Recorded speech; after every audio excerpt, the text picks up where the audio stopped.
I stared at the phone in my hand, watching Dr. Morrison's name flash across the screen for the third time in 10 minutes. Something twisted in my gut, that primal mother's instinct that screams when danger circles your child. Victoria Chen speaking. Ms. Chen, this is Dr. Morrison. I need you to come to my office immediately. It's about Zoe's blood work from last week. My son played on the floor beside me, stacking blocks with chubby 2-year-old hands. Perfect, healthy, mine. Is something wrong? Is he sick? The pause lasted too long. Please come now, and Ms. Chen bring Zoe with you. The drive to the pediatrician's office blurred past. Zoe sang in his car seat, oblivious to the dread pooling in my stomach. I kept glancing at him in the rearview mirror, his almond-shaped eyes, the way his black hair curled at the ends, his golden-brown skin that glowed in the afternoon sunlight. Dr. Morrison's face, when we entered, told me everything before his mouth opened. He looked 10 years older than he had at our last appointment. Ms. Chen, please sit down. Just tell me. He closed the door, locked it. That's when real fear set in. There's been a situation at Memorial Hospital, a terrible, unforgivable situation. He pulled out a folder, hands shaking. Zoe's blood work showed some irregularities, so we ran a genetic panel. Standard procedure. But the results, Victoria, Zoe isn't your biological child. The room tilted sideways. That's impossible. I gave birth. I held my baby 30 seconds after delivery. Ms. Chen, you gave birth to a daughter. A baby girl. There was a switch at the hospital. 2 Bobbies born within an hour of each other, both in the NICU for observation. Somehow the identification bands were swapped. You've been raising someone else's child for 2 years, a boy, when you gave birth to a girl. Zoe grabbed my leg. Mama sad. I couldn't breathe, couldn't think. The walls pressed closer. Where's my daughter? Dr. Morrison's expression shifted to something worse than sympathy. Fear. She's with a man named Park Bumjin. He's Ms. Chen, he's one of the wealthiest men in Seoul. And he has lawyers, so many lawyers. Welcome back to my channel, beautiful people. Before we dive deeper into Victoria's story, please hit that subscribe button and smash the like icon. This story is going to take you on an emotional ride about family, identity, and unexpected love that will challenge everything you think you know about motherhood and fate. If you're new here, subscribe, drop a like, and tell me in the comments where you're watching from. Now let's get back to Victoria because her world is about to explode. The lawyer's office occupied the entire 40th floor of a downtown skyscraper. Floor-to-ceiling windows overlooked the city like a god's view of mortals below. I felt small, powerless, terrified. Ms. Chen, Mr. Park will arrive shortly. I held Zoe tighter. He squirmed, wanting to explore, but I couldn't let go. What if they took him right now? What if this was all a trap to separate us? The elevator chimed. He walked in like he owned not just the building but the air we breathed. Tall, impeccably dressed in a black suit that probably cost more than my annual salary. His face could have been carved from stone-sharp jawline, intense eyes that missed nothing, dark hair swept back perfectly. And in his arms, he carried a little girl. My little girl. My biological daughter. She had my eyes, my exact eyes, the same deep brown with gold flecks that I saw every morning in the mirror. Her skin was a shade lighter than Zoe's, her hair straighter, but those eyes, God, those eyes were mine. Ms. Chen, his voice was deep, accented, controlled. I am Park Bumjin. I couldn't stop staring at the child in his arms. She looked healthy, well cared for, wearing a designer dress that probably cost more than my rent. But she didn't know me. She looked at me like I was a stranger. Because I was. Her name is Ella, he continued. I named her after my grandmother. Her name is supposed to be Jade, I whispered. I was going to name my daughter Jade. Something flickered in his expression. I did not know. The lawyer cleared his throat. Perhaps we should all sit down and discuss the situation rationally. Bumjin moved to the conference table, still holding Ella. I noticed how gently he supported her, how naturally she rested against his shoulder. He'd been her father for 2 years. He knew her favorite foods, her bedtime routine, the way she liked to be held. Just like I knew those things about the boy in my arms. The hospital has admitted fault, the lawyer began. "They're prepared to offer compensation." "I don't want money." My voice came out stronger than I felt. "I want my daughter." Bumjin's eyes locked on mine. "And I want my son." Zoe chose that moment to reach for him, curious about the stranger. "Hi." I watched Bumjin's face transform. The cold mask cracked. He stared at the child, his biological son, with such raw longing that I felt it in my chest. "His name is Minjun," Bumjin said quietly. "Park Minjun." "His name is Zoe. I named him Zoe because it means life, and he gave me a reason to live after his father abandoned us." The lawyer shifted uncomfortably. "Ms. Chen, Mr. Park, the situation is complicated. Both children have bonded with their respective parents. Both are thriving. Perhaps we could arrange a custody agreement." "No," Bumjin's voice cut like a blade. "Shared custody will destroy them. Children this young need stability, not confusion." "Then what are you suggesting?" I demanded. "Because I'm not giving up my daughter, either of them." He studied me for a long moment. Too long. It felt invasive, like he could see through my skin to the desperation beneath. "I have a proposition, but first I need you to understand something." He pulled out his phone, tapped the screen, and turned it toward me. Videos, dozens of them. Of me. Taking Zoe to the park, reading to him at bedtime, dancing in our tiny apartment kitchen while making breakfast, shopping at the discount grocery store, playing at the playground. "What the hell is this?" Ice flooded my veins. "I have been watching you for 3 weeks, Ms. Chen, since the moment I discovered the truth." I shot to my feet. "You had me followed. You spied on me and my son." "I needed to know what kind of mother you were." His tone didn't change. "I needed to know if I could trust you with my child." "Your child? That's Son you're talking about." "Biologically, he is mine." Bumjin stood, still holding Ella with practiced ease. "But biology is not the only thing that matters. I watched you love him, sacrifice for him, put his needs above your own every single day despite working 2 jobs and barely keeping your lights on. You are a good mother, Victoria Chen." The use of my first name startled me. "So what now?" My hands shook. "You've vetted me, congratulations, what's your proposition?" Bumjin handed Ella to his assistant, who'd been standing silently in the corner. The little girl whimpered but didn't cry. She was used to being passed around to staff. My heart broke for her. He walked closer to me, too close. I could smell his cologne, expensive, subtle, distinctly masculine. "Marry me." I actually laughed. "Excuse me." "Marry me. We raise both children together as a family. No custody battle, no courts, no splitting them apart." "You're insane." "I am practical." His eyes held mine. "You cannot afford the lawyers I can hire. My family will destroy you in court. They will paint you as an unfit mother, too poor, too unstable, too alone. They will take both children from you and erase you from their lives completely." Rage burned through my shock. "That's a threat." "That is reality." He didn't blink. "But if you are my wife, they cannot touch you. You will be protected. The children will be protected. We can give them stability, resources, and most importantly, both of their parents." "I don't even know you." "You will learn, and I will learn you." Something about the way he said it sent shivers down my spine. This is crazy. People don't just get married because of a hospital mistake. People do many things for their children. The question is, what are you willing to do for yours? I looked at Zoe in my arms, then at Ella across the room.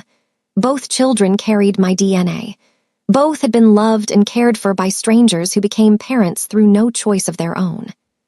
"Why marriage?" I pressed. "Why not just live near each other, co-parent separately?" Bumjin's jaw tightened. "My family requires an heir to inherit the company. Minjun is already registered as my son. If the truth becomes public, my stepmother will file for custody and ensure you are deemed unfit. She will make both children disappear into the foster system rather than let me raise them with you." "Why would she do that?" "Because she hates me, and she hates that my father left everything to me instead of her biological son." He moved even closer. "Marriage is the only protection for all of us." "And what do you get out of this? Besides, is your son back?" His eyes flickered to Ella, then back to me. I get to ensure my daughter is raised by her biological mother. I watched you with Minjun, Victoria. You are the kind of mother Ella deserves. The compliment felt genuine, which only made everything more confusing. I need conditions, I said finally. Name them. Separate bedrooms. Legal protections ensure I can't be thrown out.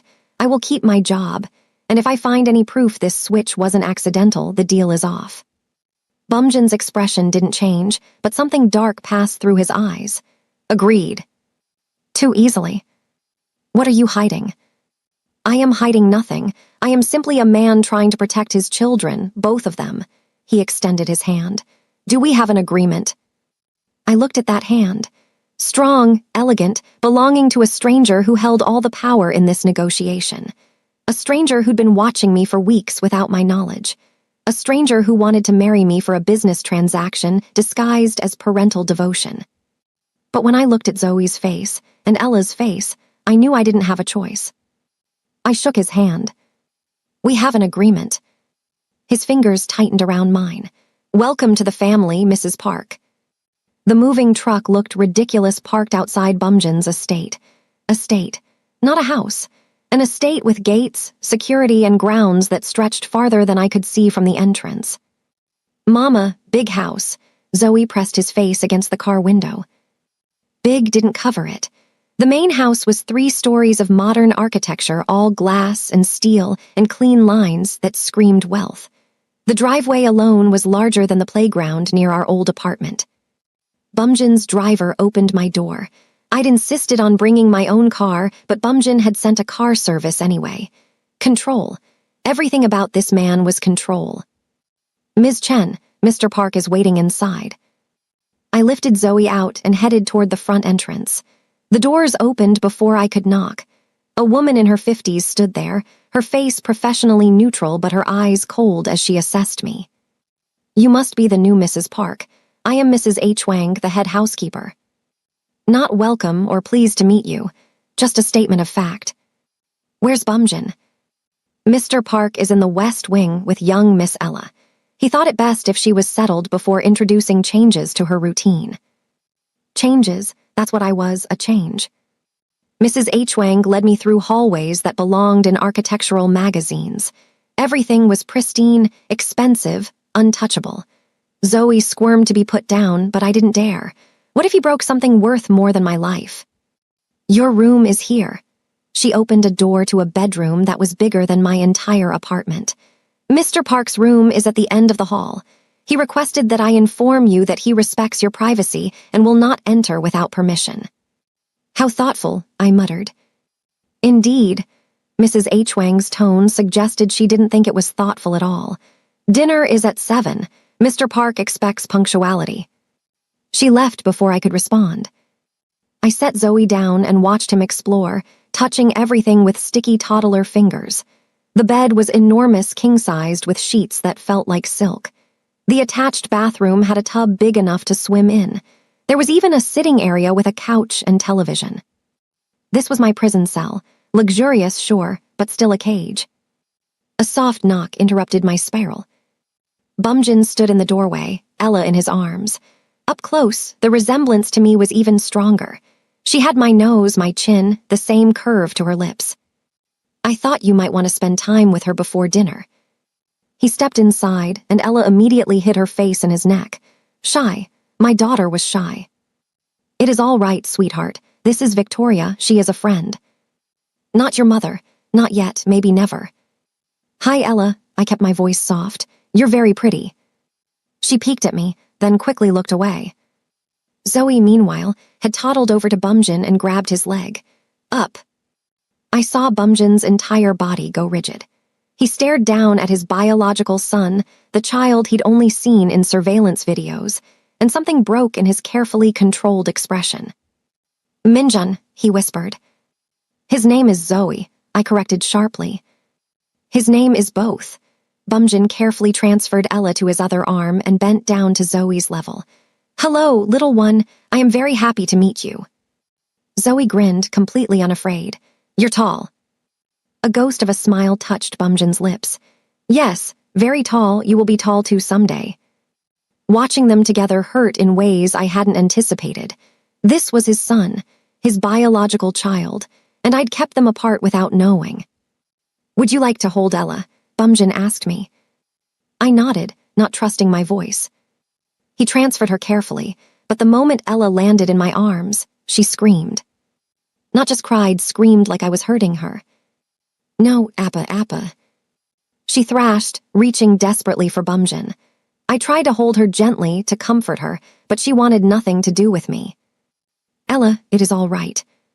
"No, bad lady, Appa." "Bad lady. My own daughter called me a bad lady." Bumjin took her back immediately.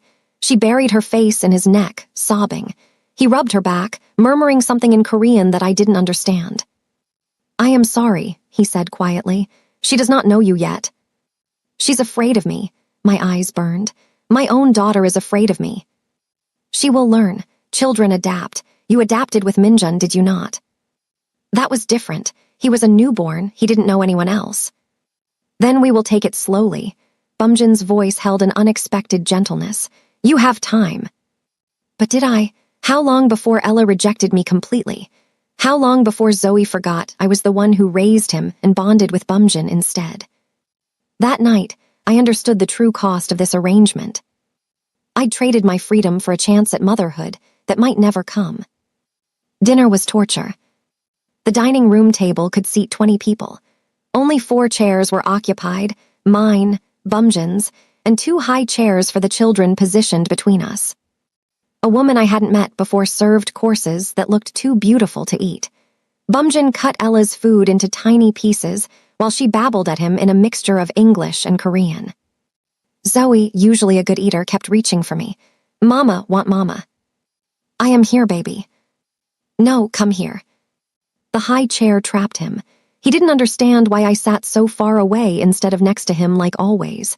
His eyes welled with tears. "Perhaps we should move the children closer," Bumjin suggested. "Perhaps we should let them eat at a normal table like normal kids." "This is a normal table." "For you." We glared at each other across the expanse of polished wood. Ella stopped eating and watched us nervously. She'd seen arguments before. I could tell by the way she tucked into herself. Who argued in front of her? Bumjin, or someone else in this massive house? "We should discuss routines," Bumjin said finally. "Bedtimes, naps, meals, we need consistency." Zoe goes to bed at 8. He naps from 1 to 3. He doesn't eat seafood because it makes him sick. He likes oatmeal for breakfast and needs his stuffed elephant to sleep. Ella sleeps at 7:30. She naps from 12 to 2. She is allergic to strawberries. She prefers rice porridge in the morning and cannot sleep without her music box. We stared at each other, both realizing the same thing. Our children were on completely different schedules. "This will not work," I said. "It will," we adjust. "How? Force them to change everything they've known for 2 years. That's cruel." "Keeping them apart is crueler." Bumjin set down his fork. "We find middle ground together." That word together felt foreign. I'd been alone for so long that I'd forgotten what partnership looked like. "Fine, but Zoe keeps his elephant. Ella keeps her music box." Agreed. It was a start, barely. After dinner, I took Zoe upstairs for his bath. The bathroom attached to my room had everything: expensive soaps, fluffy towels, toys I hadn't bought. Someone had anticipated our needs. "Mama, why do we live here?"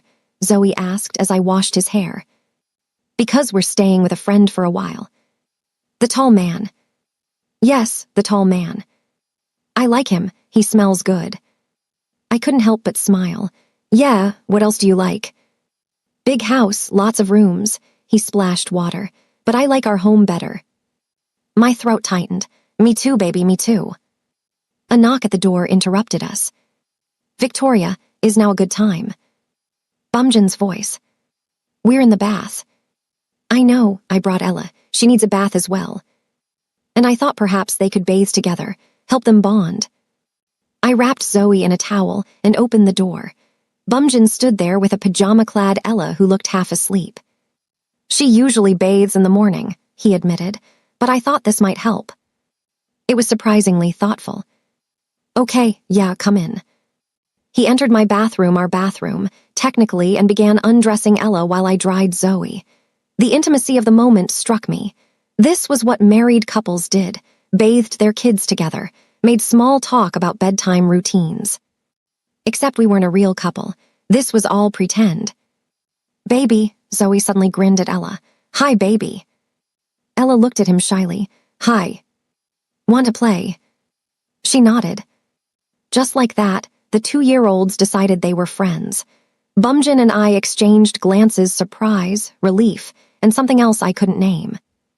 "Well," I said softly, "that's one problem solved."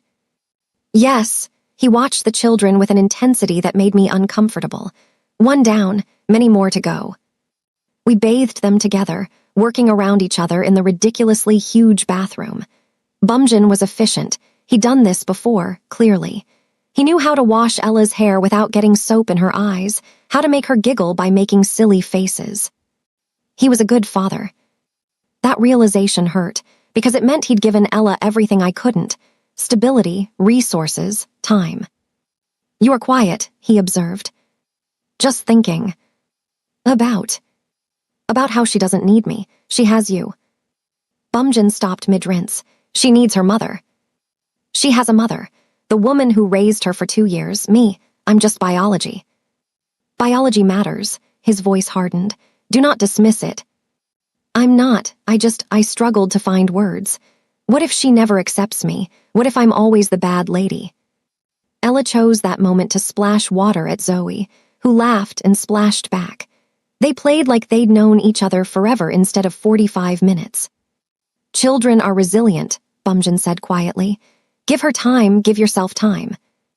After baths, Zoe refused to go to his bed without me. I expected it. What I didn't expect was Ella crying when Bumjin tried to take her to her room. "No, I want Minjin. I want a brother."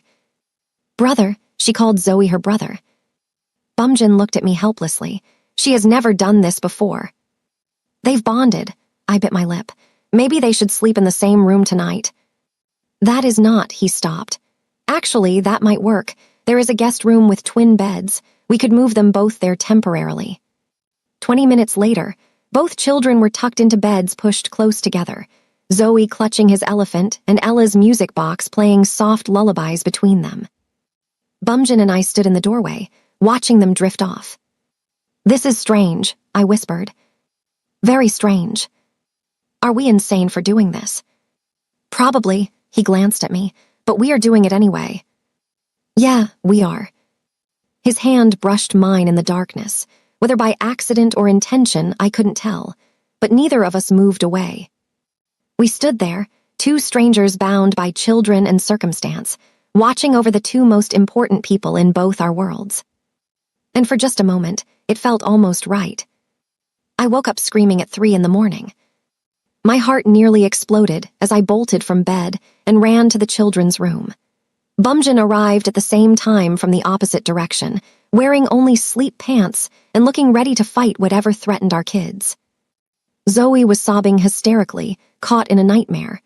Ella sat up in her bed, crying sympathetically because she didn't understand what was happening. "I've got him." I scooped Zoe into my arms, rocking him. "SHH, baby, Mama's here, you're safe." Mama, scared bad man." "No bad man, sweetie. Just a dream, just a bad dream." Bumjin moved to Ella, lifting her against his chest and rubbing her back. "You are all right, little flower. Your brother had a nightmare. See, Victoria is helping him." Minjun's scared. "A little, but he is brave, like you." I carried Zoe to the rocking chair in the corner and settled in, letting him curl against me like he had since he was tiny. His sobs gradually quieted to hiccups, then to slow, shuddering breaths. Bumjin stood nearby with Ella, swaying slightly. She'd already fallen back asleep on his shoulder. "Does he have nightmares often?" he asked quietly. "Sometimes, usually when things change. New places stress him out." "I see." Guilt flickered across his face. "Perhaps we moved too quickly." "You think?" The words came out harsher than I intended. "We uprooted his entire life. New house, new people, new everything. Of course he's stressed." "And whose fault is that?" I looked up sharply. "Excuse me." If the hospital had not made this mistake, none of this would be necessary. Oh, so you're blaming the hospital now. Not convenient for your narrative that you've been planning this marriage for weeks. His eyes narrowed. What does that mean? It means you watched me for 3 weeks before approaching. You had time to plan, to prepare. I got blindsided. I was protecting my interests. Your interests? These are children, Bumjin, not business acquisitions. I am aware of that. Are you? Because from where I'm sitting, this whole thing feels like a corporate merger with kids as bargaining chips. You know nothing about my motivations. Then enlighten me. Why marriage, really? Because I don't buy the whole protecting them from your evil stepmother story.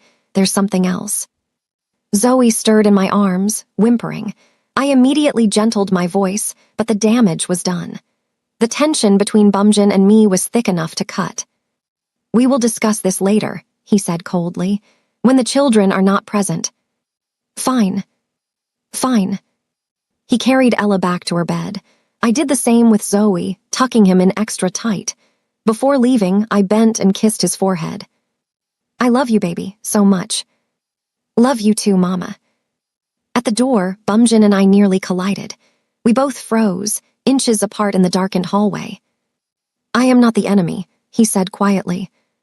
Then why does it feel like you are? Because you are scared, and when you are scared, you fight. I understand that. But I am not your enemy, Victoria. I am trying to keep this family together. We're not a family. We're 4 people forced into proximity because of a mistake. Something dark and dangerous flashed in his eyes. Then we will become a family, whether you like it or not. He walked away before I could respond. I stood there in the hallway, shaking with anger and fear, and something I didn't want to name. This was going to be so much harder than I thought. Morning brought new disasters. Breakfast turned into a war zone when the nanny Mrs. H. Wang had hired tried to take Zoe from me to feed him properly. I can feed my own son, I said through gritted teeth. Mr. Park prefers the children to eat at the breakfast nook, not at the formal table. Then, why didn't anyone tell me about this breakfast nook? I assumed Mr. Park informed you of the household rules. Her tone dripped with condescension. I wanted to throw the overpriced orange juice in her smug face. His name is Zoe, I said clearly. Not Minjun, not the boy, Zoe. Mr. Park has requested we use the child's proper Korean name. I don't care what Mr. Park requested. I'm his mother, and his name is Zoe. The nanny with her badge said Miss Kim smiled coldly. Of course, Mrs. Park, though I wonder how long that title will last. The implication was clear. She didn't think I belonged here. She was right. Is there a problem?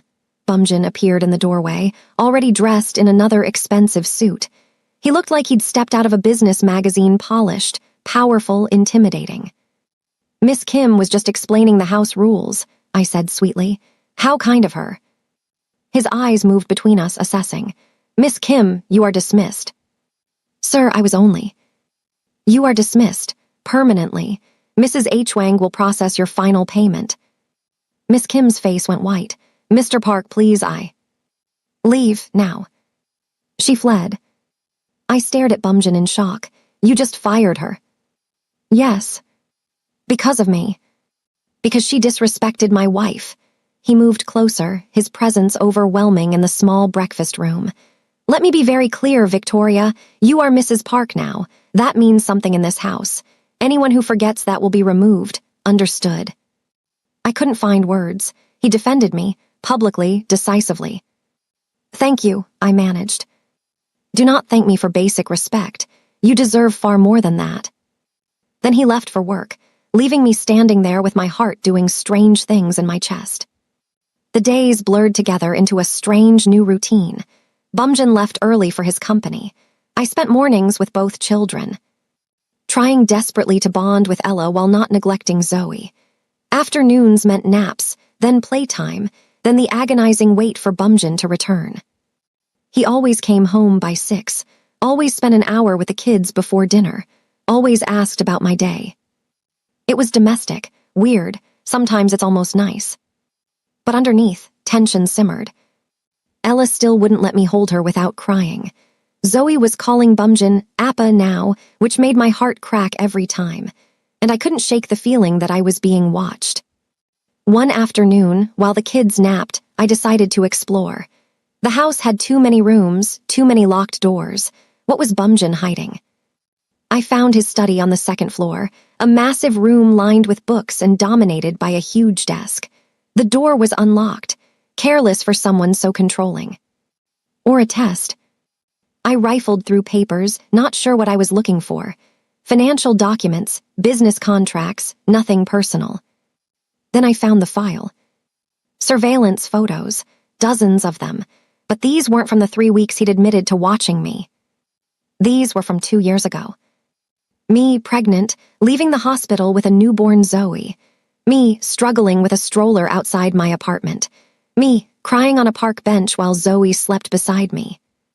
He'd been watching since the beginning. Find anything interesting?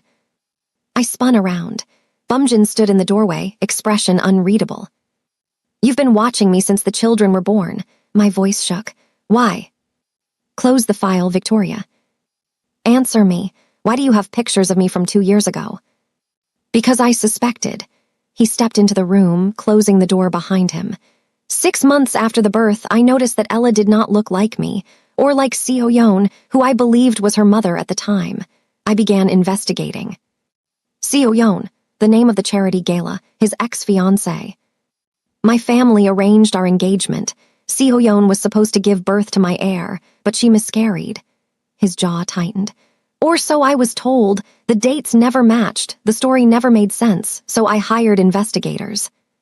And they found me. They found discrepancies at the hospital, missing records, paid off administrators, and yes, eventually they found you. He moved closer. I watched you raise my biological son, watch you struggle and sacrifice and love him despite having nothing, and I knew. Knew what? That if I ever had to share custody, I wanted it to be with you. The admission hung between us. You manipulated this entire situation, I said slowly. You've been planning this marriage for months. Yes. You let me think I had a choice. You did have a choice. You could have said no. And lost both children. You stacked the deck, Bumjin. You made sure I had no option but to agree to your terms. I protected my children. His voice rose for the first time since I'd met him. I made sure they would be raised by parents who love them instead of being thrown into the foster system by my vindictive stepmother. Yes, I manipulated the situation. Yes, I watched you for months, and I would do it again. You had no right. I had every right. He is my son. And she's my daughter. We stood there, both breathing hard, the truth finally laid bare between us. Why didn't you just tell me? I asked quietly. Why all the games? Because I needed to know what kind of woman you were, if you could be trusted, if you would run the moment things got difficult. His eyes burned into mine. And yes, because I needed leverage. I needed you to need me as much as I needed you. That's sick. That is survival. My family will destroy anyone they perceive as a threat. The only way to protect you is to bind us together so tightly that separating us would destroy everything. So you made me your wife. I made you my partner. There is a difference. Is there? I challenged. Because from where I stand, I'm still a prisoner. A well-treated one, sure, but a prisoner nonetheless. Bumjin's expression shifted to something dangerous. You want to leave? Fine, leave, take Ella, take Minjun, walk out that door right now. I blinked. What? Leave. If you truly believe you are a prisoner, then go. I will not stop you. You're lying. Am I? He pulled out his phone, typed something, and showed me the screen. There. Security has been instructed to let you pass. Your car keys are in the entry hall. You can leave anytime you want. My heart pounded, just like that. Just like that. He pocketed his phone. But know this, Victoria. If you leave, my stepmother will file for custody within the hour. She has lawyers already prepared. And without me protecting you, you will lose. Both children will be taken from both of us, and we will never see them again. You're still manipulating me. No, I am giving you the truth. The door is unlocked, but the world outside is more dangerous than anything inside these walls. So choose. I stared at him, hatred and fear, and something terrifyingly close to respect warring inside me. "I hate you," I whispered. "I know," his voice softened, "but you love them, that is enough." He left me standing in his study, surrounded by evidence of his deception, with the freedom to leave and nowhere safe to go. I didn't leave. And he knew I wouldn't. That night, lying in my too-big bed, I finally let myself cry. For the life I'd lost. For the daughter who didn't know me. For the son who was slowly forgetting I was the only parent he'd ever needed. And for the man down the hall who trapped me in a gold cage and called it protection. I fell asleep to the sound of Ella's music box playing through the walls. Tomorrow, I promised myself. Tomorrow, I'd figure out what really happened at that hospital. Tomorrow, I'll find out the truth. Even if it destroyed everything. The charity gala arrived faster than I wanted. Bumjin insisted we attend our first public appearance together as a married couple. The press would be there. His family would be there. Everyone who mattered in his world would witness the black single mother who'd somehow trapped Korea's most eligible billionaire. At least, that's what they'd think. "You need to wear this." Bumjin stood in my doorway holding a garment bag. "I have dresses." "Not like this one." He laid it on my bed. "Trust me." The dress was stunning deep emerald silk that would complement my skin tone perfectly. Designer. Expensive. Chosen specifically for me. "Why emerald?" I asked. "Because it matches your eyes when you are angry, and you will be very angry tonight." He wasn't wrong. The gala was held at a hotel so luxurious it made Bumjin's house look modest. Chandeliers dripped crystal. Waiters circulated with champagne that probably cost more than my monthly rent used to, and every single person stopped to stare when we entered. Bumjin's hand rested possessively on my lower back. "Smile, let them wonder."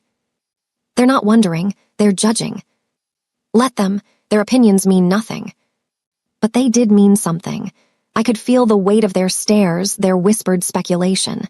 Who was I? Where did I come from? How did I trick him into marriage? "Bumjin, darling." A woman glided toward us, beautiful and poised in a white gown that screamed old money. Her smile was polished, but her eyes were knives. Bumjin's hand tightened on my waist. "Seoyeon." Oh no. I heard the most ridiculous rumor that you'd gotten married." Seoyeon's gaze raked over me with barely disguised contempt. "But surely that can't be true. You were supposed to marry me." "Plans change," Bumjin said coolly. "Apparently." She stepped closer, invading my space. "I'm Seoyeon, Bumjin's fiancé, or I was until recently." "Victoria," I refused to be intimidated. "Bumjin's wife, currently." Her smile sharpened. "How fascinating. Tell me, Victoria, how exactly did you meet? I'm dying to know the story." "We met through mutual interests," Bumjin interjected. "Now if you'll excuse us." "Mutual interests? How vague."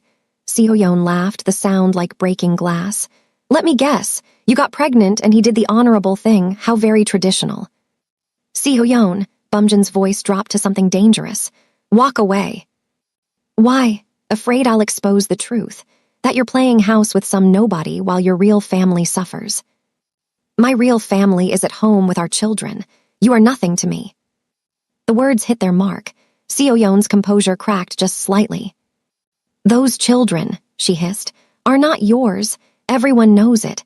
Everyone whispers about how you were tricked into raising someone else's bastards." I moved before thinking, stepping between them. "Say that again. I dare you." Seoyeon's eyes widened. She hadn't expected me to fight back. "My children," I said clearly, "are none of your business. Neither is my marriage. So why don't you take your bitterness and expired engagement elsewhere before I forget we're in public?" For a moment, no one moved. Then Seoyeon's mask slipped completely. "You think you've won? You think marrying him makes you safe?" She leaned close, her voice dropping. "He was supposed to marry me. Those were supposed to be our children. You and your convenient hospital mistake ruined everything." The words registered slowly, too slowly. "What did you say?" "Oh, did he not tell you?" Seoyeon's smile turned vicious. "The switch wasn't random, Victoria, it was planned, and when the truth comes out you'll lose everything." She walked away before I could respond, leaving me frozen in the middle of the gala. Bumjin grabbed my arm. "Victoria." "Don't," I pulled away. "Don't touch me, don't talk to me, not here." "She is lying." "Is she?" Because she seemed pretty confident for someone making things up. His jaw clenched. "We will discuss this at home." "Damn right we will." The rest of the gala passed in a blur. I smiled when expected, nodded at introductions, and played the part of a dutiful wife. But inside, Seo-yeon's words echoed. The switch was planned. The switch was planned. The switch was planned. The car ride home was silent. Bumjin stared out his window. I started out mine. The driver wisely kept his eyes on the road. When we arrived, Bumjin dismissed the staff and headed straight for his study. I followed, slamming the door behind us. "Talk, now." He poured himself a drink, his back to me. "Seo-yeon is bitter. She will say anything to hurt me." "That's not an answer. Did you know the switch was planned?" "No." "Do you suspect it was planned?" His hesitation told me everything. "Oh my God, you do. You suspect it and you didn't tell me." "I have no proof." "But you suspect. How long? How long have you suspected someone deliberately switched our bobbies?" He finally turned to face me. 3 months. The room spun. 3 months. You've suspected for 3 months that someone intentionally destroyed our lives, stole our children, and you said nothing. I was investigating. You were manipulating. Again. You keep lying to me, Bumjin. You keep hiding things and making decisions without me and expecting me to just trust you when you've given me every reason not to. I was protecting you. I don't need protection. I need the truth. I need a partner, not a puppeteer. Then what do you want from me? He slammed his glass down. Tell me, Victoria, what do you want? Because I have given you everything. My name, my home, my protection. I have defended you against my family, fired anyone who disrespects you, and devoted every spare moment to those children. What more can I possibly give? The truth, just the goddamn truth. Stop playing games and tell me what you know. Silence fell, heavy and suffocating. Bumjin moved to his desk and pulled out another file, thicker than the last one. 6 weeks after Ella was born, Seo-yeon came to me. She said she had miscarried our child and needed time to recover. I believed her. He opened the file. But the timeline was wrong. She was never pregnant enough to miscarry at 6 weeks postpartum, so I investigated. He spread papers across the desk. Medical records, hospital logs, financial transactions. Seo-yeon paid the hospital administrator $50,000 2 days before Ella was born. Another payment went to a nurse on staff that night, and a third payment went to someone whose identity I have not yet uncovered. My hands shook as I picked up the documents. She paid them to switch the bobbies. I believe so, yes. Why? Why would she do that? Because she was supposed to give birth to my heir. When she miscarried or perhaps never got pregnant at all, she panicked. My family would have ended the engagement. Her family's company would have lost the merger we promised. So she found another solution. She stole a baby. The horror of it crashed over me. She stole your son and replaced him with Ella, my daughter. And you were chosen because you were alone. No family, no support, easy to discredit if necessary. His voice hardened. She intended to raise Minjun as hers, but I discovered Ella was not mine. The engagement ended, and Seo-yeon's plan fell apart. So what? Just abandoned Ella, left her with you. She claimed she had bonded with the child and wanted custody. I refused. DNA proved Ella was not mine, but I had already spent 6 months raising her. I was not going to give her to the woman who stole my real child. The pieces clicked together with sickening clarity. That's why you watched me. You knew Seo-yeon had switched the bobbies, so you tracked down who had your real son. Yes. And when you found me, you decided to take him back. But you couldn't just take him without looking like a monster, so you manipulated me into marriage. I gave you a choice. A choice between losing everything or marrying a stranger. That's not a choice, Bumjin. That's coercion. It was the only way to protect all of us. If Seo-yeon learns that I know the truth, she will destroy the evidence. She will disappear, and we will never be able to prove what she did. So what? We just live in this house pretending everything is fine while she walks free. No, we gathered enough evidence to bury her, and then we make sure she never threatens our family again. Our family, he kept saying that, like we were real.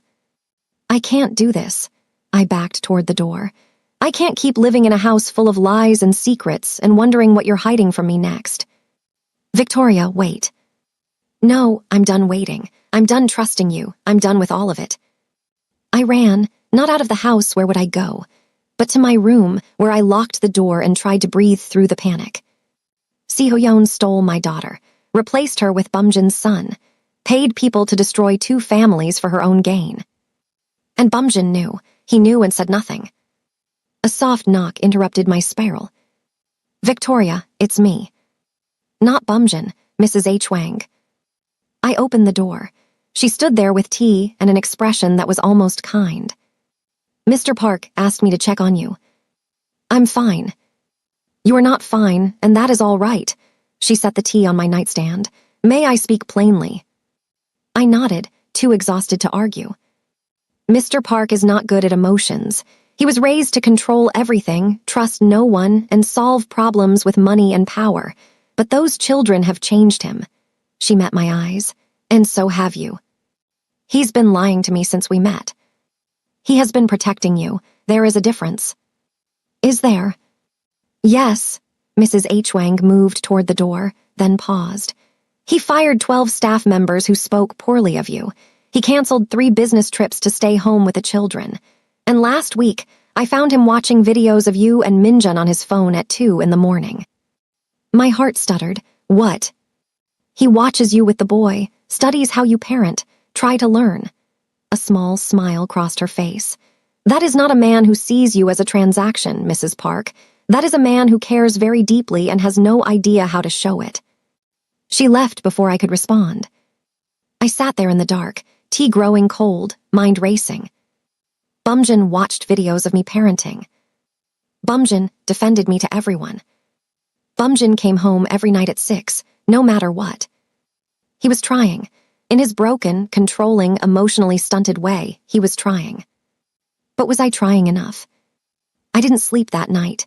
At 4 in the morning, I gave up and went to check on the children. Both were fast asleep, tangled together in Zoe's bed despite having separate ones. Ella's arm was thrown over Zoe's chest. Zoe's hand clutched Ella's pajama sleeve. They loved each other. Despite everything, despite the chaos and lies and adult complications, these 2 children had found each other. They do this every night now. I jumped. Bumjin stood in the doorway, still dressed from the gala. You haven't slept. Neither have you. He stepped into the room, keeping his distance. I check on them before bed. They are always like this, together. They're siblings. Of course they're together. No, they are more than siblings. His voice was soft. They are 2 halves of the same whole, separated, then reunited. They understand each other in ways we cannot. He was right. I hated that he was right. I am sorry, he said quietly. I should have told you about Seoyeon sooner. I was wrong to keep it from you. An apology. I'm from Bumjin. I hadn't expected that. Why didn't you? Really?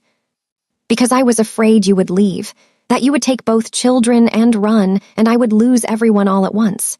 He looked at the sleeping children. I have lost so much in my life, Victoria. I could not bear to lose them, or you. You barely know me. I know you better than you think. I know you bite your lip when you are nervous.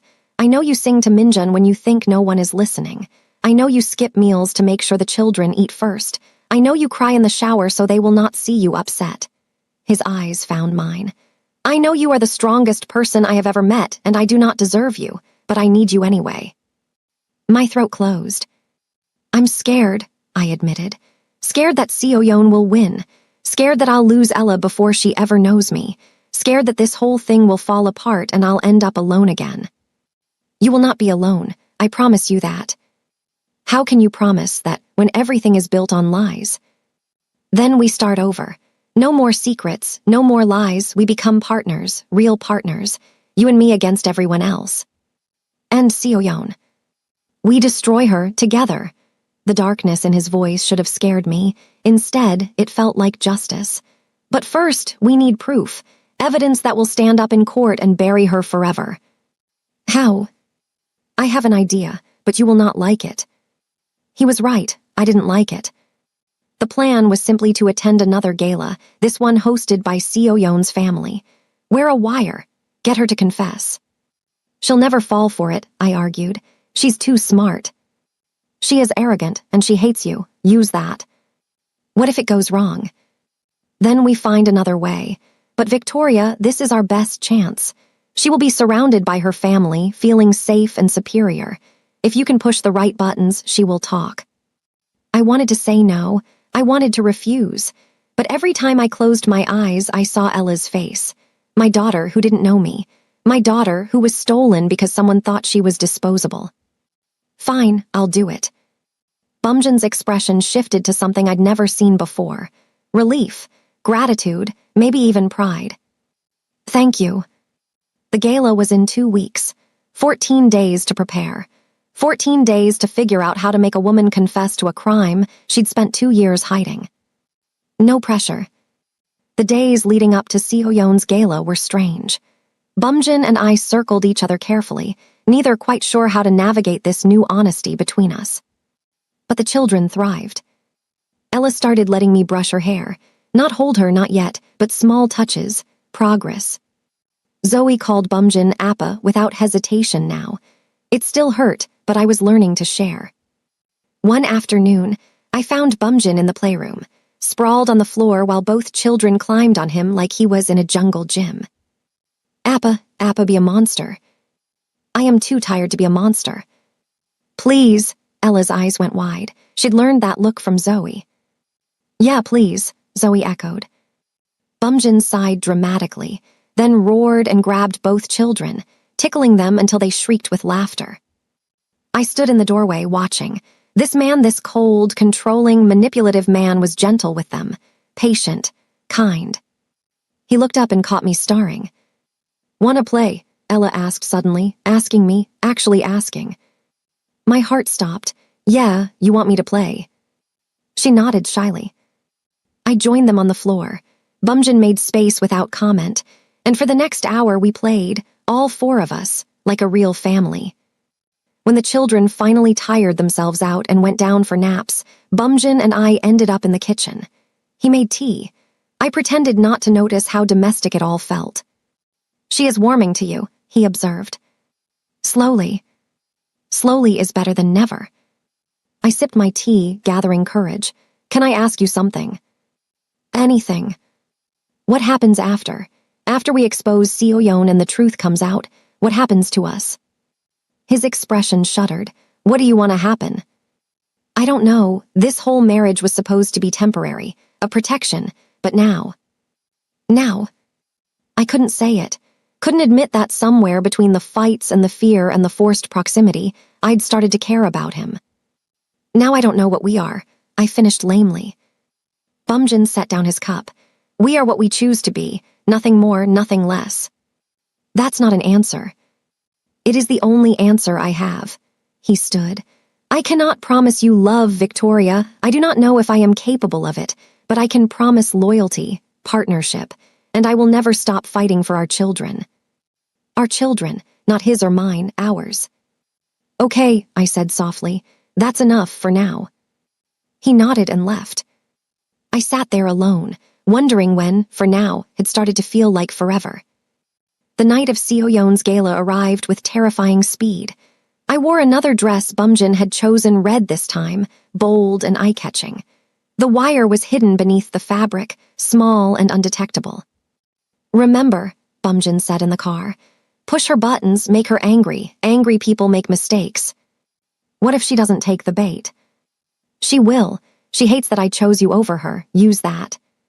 The gala was everything I expected. Opulent, excessive, full of people who looked at me like I was a stain on their expensive carpet.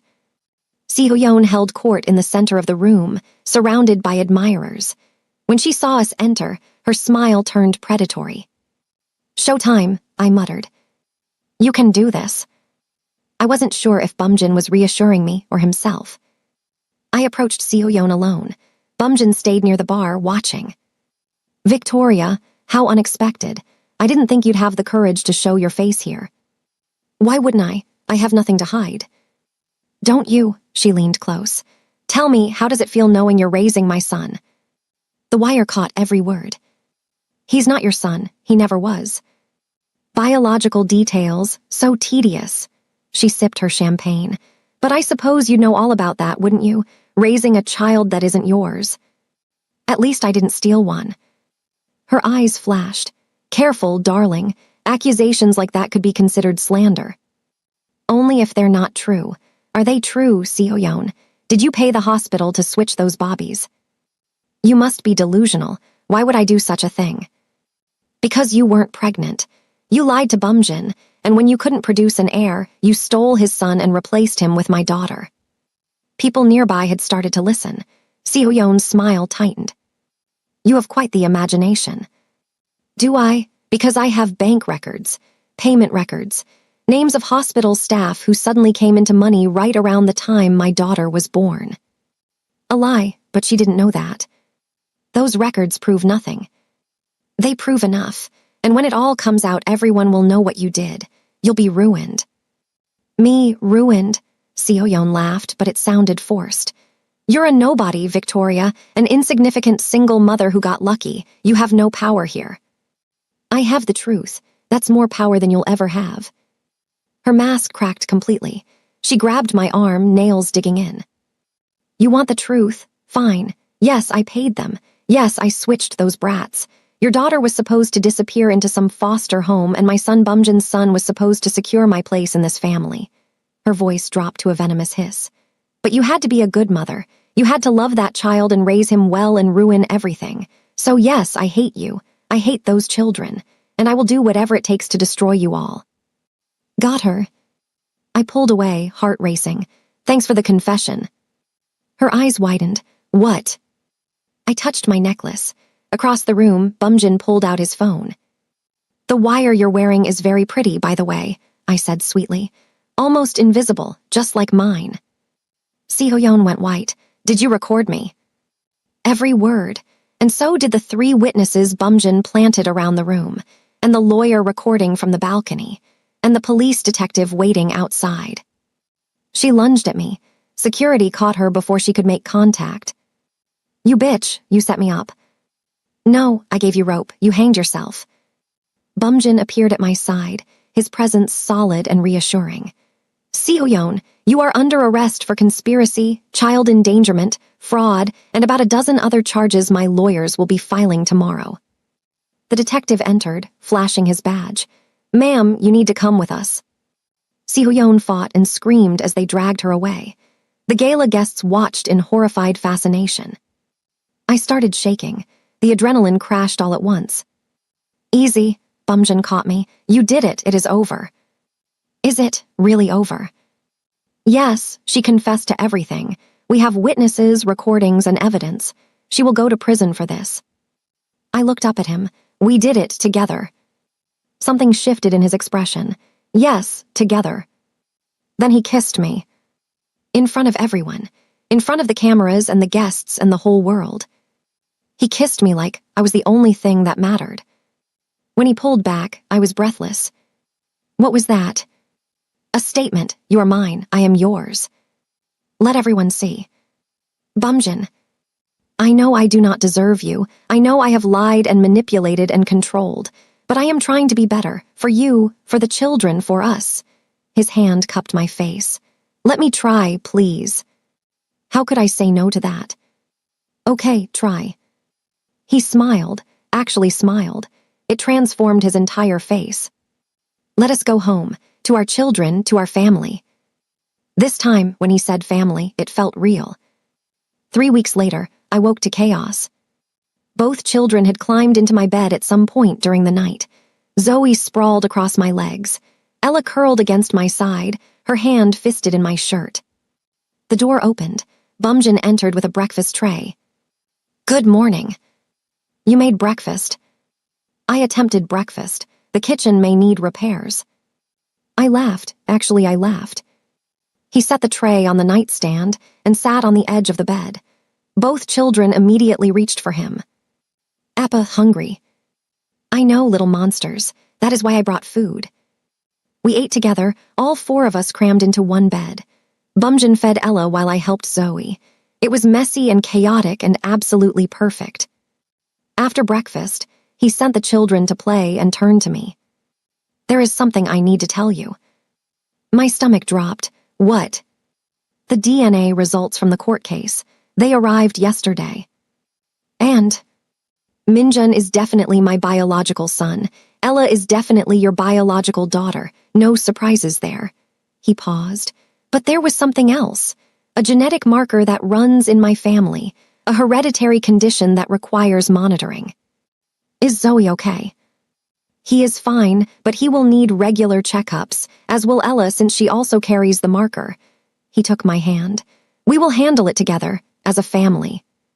Family, that word kept coming up. There's something I need to tell you too, I said quietly. What is wrong? Nothing's wrong, I'm pregnant. The silence was deafening. Bumjin stared at me. What? I'm pregnant, about 6 weeks. I found out yesterday. You. He couldn't seem to form words. Are you upset? Upset? No, I am. He pulled me into his arms. I am terrified and thrilled and completely overwhelmed. Yeah, same. He pulled back just enough to see my face. This changes everything. Does it? Because I thought we were already a family. We were, but now there is no question. No biological versus adopted. No his or hers. This child will be ours, completely ours. I started crying, happy tears this time. I love you, he said suddenly. I do not know when it happened. Perhaps when you fought Seoyeon. Perhaps when you first held Minjun. Perhaps the moment I saw you on those surveillance videos, loving my son when you had no reason to. But I love you, Victoria, desperately. I love you too, even though you're controlling and manipulative and emotionally constipated. He laughed. Fair assessment. But you're also kind and patient, and you'd burn the world down for our children. How could I not love that? He kissed me, soft and slow and full of promise. When we broke apart, Ella stood in the doorway. Mama, Appa, why are you crying? Mama, she called me Mama. I opened my arms. This time, she ran to me without hesitation. Happy tears, baby, just happy tears. Zoe barreled in next, not wanting to be left out. Bumjin caught him and lifted both children, one in each arm. We have news, he announced. You are going to be big brother and big sister. Baby, Zoe's eyes went wide. Yes, a baby. My baby. Our baby, all of ours. Ella clapped. Want baby now. You have to wait a few months, little flower. I watched them Bumjin with our children, our family, our imperfect but fiercely loved family, and felt complete. The hospital had switched our bobbies, a terrible, unforgivable mistake that should have destroyed us. Instead, it brought us together. 4 broken pieces that somehow formed a whole. Later that night, after the children were asleep, Bumjin and I stood on the balcony overlooking the grounds. What are you thinking? He asked. That I should probably quit my job. Can't exactly work 2 jobs while pregnant with 2 toddlers. You do not need to work at all. I need purpose. I need to contribute. Then contribute. Start a foundation. Help other single mothers. Use your experience to make a difference. He pulled me close. But let me support you while you do it. Let me take care of you for once. That's still controlling. Is it, or is it a partnership? I smiled against his chest. Maybe a little of both. I can live with that. We stood there in comfortable silence, watching the stars. Victoria. Yeah. Thank you. For what? For giving me a family, for teaching me how to love, for being strong enough to stay when I gave you every reason to run. He kissed my temple. Thank you for choosing us. I didn't really have a choice, I teased. You always had a choice. You just chose to fight instead of flee. That takes courage I will never stop admiring. My eyes burned again. Damn pregnancy hormones. I'd choose you again, I whispered. Every time. Good, because you are stuck with me now, for better or worse. We never actually said vows, you know. The marriage was legal paperwork, not a ceremony. Then we will have a ceremony, a real one, with the children present and vows we actually mean. His arms tightened around me. I want to marry you properly, Victoria Chen. Will you let me? I turned in his embrace, looking up at this man who'd blackmailed me into marriage and somehow became the love of my life. Yes, I'll marry you again, properly this time. He kissed me under the stars, and I knew without a doubt this was where I belonged. Not because of the children, though I loved them with everything in me. Not because of the house, or the money, or the protection he offered. But because somewhere between the lies and the truth and the messy middle ground, we'd built something real. Something lasting. Something worth fighting for. The hospital switched our bobbies. But maybe, just maybe, fate knew what it was doing all along.